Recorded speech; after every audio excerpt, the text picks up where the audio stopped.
guys, welcome to my channel, or welcome back.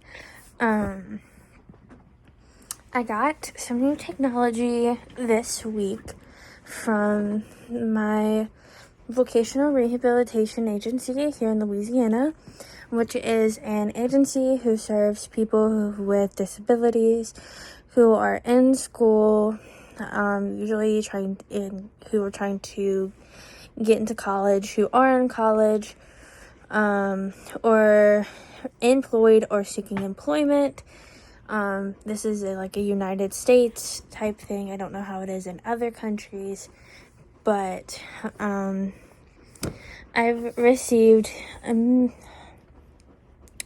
a few pieces of equipment from them. So this next series of videos is going to be me talking about some of the equipment that I got.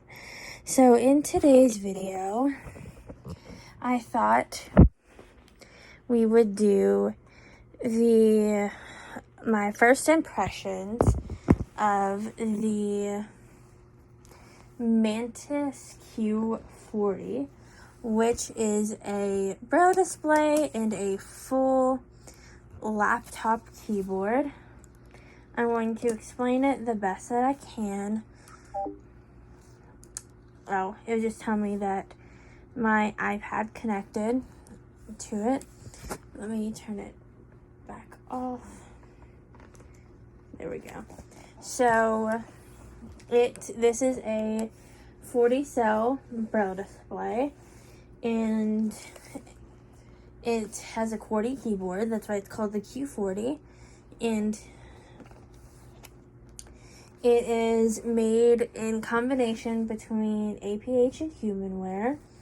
So it has the four on the if you're holding the device facing you like you were going to use it, it has in front your four thumb keys that you use to navigate, that all Humanware braille devices have. Viewfinder, image. Double tap and hold to adjust exposure. Moon, night sky. Let me 002.29. mute speech on Speech off. here real fast. There we go. And then in the middle is your home button. And then if you go right from that front edge to up onto the face, you have the braille display. And then which is 40 cells, like I've mentioned before. And then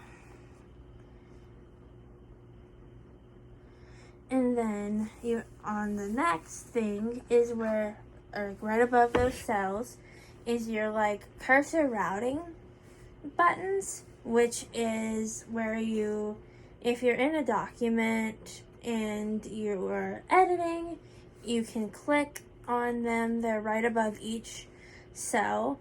I'd like to explain them to sighted people who maybe haven't seen a braille display like this from Humanware before. It's kind of like the sighted people, it's kind of like the braille equivalent of a mouse, pretty much. And then right above that is your full laptop sized keyboard. And then we're going to go to the top edge, where all that's on the top edge is there's an SD card slot, just in case you wanted to read books on an SD card slot. And then there's nothing on the right edge. And then on the left edge is your USB-C, which is your charging slot, and you could connect it to a computer and transfer things, but I haven't tried that. Like I said, I've just gotten this today. And then next to it is like your power on and off, like turn it, like the sleep wake button, the powering it all the way off and powering it all the way up, like that button. And then right underneath that is, I believe, the port where you can plug in a thumb drive. And then that's it for the physical description. And then I'm going to tell you what apps are on the main menu. So when you unlock the device, you have an editor, which is where you can like create apps, or not apps, create documents and read documents. The terminal, this is where you would go to use the display function to connect it to your computer or phone or iPad in my case. Library, this is where if you want to go download books from Bookshare, probably Bard. Those are the two places that I know of, but I know people get them from other places too. File manager, calendar,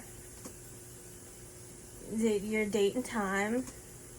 We go in there to check the date and time, and then like your settings where you manage your Bluetooth, your Wi-Fi, software updates, all that fun stuff. Online services, which I haven't seen what was in here yet. Okay, so this is where you like log into Bookshare and NFB Newsline. Okay. And then the user manual, and then they have a button in the menu if you want to power it all the way off. So what do I think of the Mantis Q40 so far? It's a handy braille display. I love that it has a full laptop, like a full laptop keyboard. So that way, someone sighted at work, because I am the only blind person in my workplace, someone sighted at work, if they need to borrow my keyboard to help me with something, or they just need to borrow my iPad and my keyboard for a moment, they don't have to ask me, how do I do this? It's just almost like a normal keyboard, just with maybe one or two extra commands, but pretty much like a normal Bluetooth keyboard with a braille display at the bottom that just makes things a little more convenient for me. So that's just makes things really simple. So that way people can help me out, or people can borrow my iPad and do something at work. All they might have to do is learn one or two weird things that might make things slightly different with voiceover, but that's about it. As long as they know how to work a tablet with a Bluetooth keyboard, that's all they really have to know. But you have to keep voiceover on, since the iPad picks it up as a braille display. But that's what I like about it, that if I'm collaborating and we're sharing a tablet for something at work, and someone sees a mistake on something, they can just take the keyboard and help me fix it rather quickly. So that's nice on the rare occasions that it happens, and I'm really grateful for that type of situation, that it is more usable in that type of like work and collaborative type setting. So and I'm still kind of learning it. I just like the 40 cells. the cells are really nice. I am probably in about a month going to do a 1 month review of the Mantis Q40, and stay tuned because tomorrow I'm going to upload a video talking about my new iPad, and then on Thursday I'm going to talk about the Magic Keyboard. So, see y'all tomorrow. Speech on. 10S. 10S. Stop recording. Viewfinder. Stop recording video.